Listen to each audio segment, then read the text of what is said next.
Bakit nga ba napaka-importante na lagi nating nililinis yung mga tenga nila?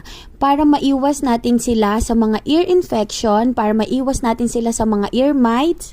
Pag madumi na rin kasi yung tenga nila, isa rin yan sa dahilan kung bakit talaga naiirita sila at kamot sila ng kamot sa tenga nila. I use Porans PH Collagen Ear Cleaner at Collagen Ear Grooming Powder. Unang ginagawa ko ay nilalagyan ko muna ng ear cleaner yung kanilang tenga. Mas okay talaga na hanggang loob malagyan natin itong ear cleaner. After nyan, minamassage ko lang yung tenga nila. Tapos pinupunasan ko lang yan ng Happy Pet Super Wipes. Pwede kasi itong gamitin kahit sa tenga nila.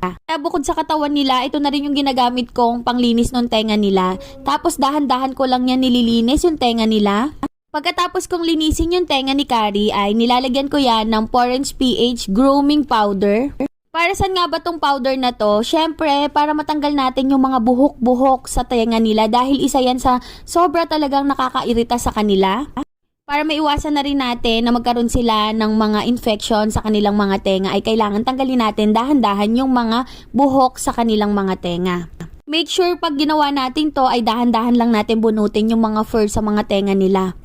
Kaya ano pang hinihintay nyo? I-check out nyo na rin to. Thank you for watching. Bye!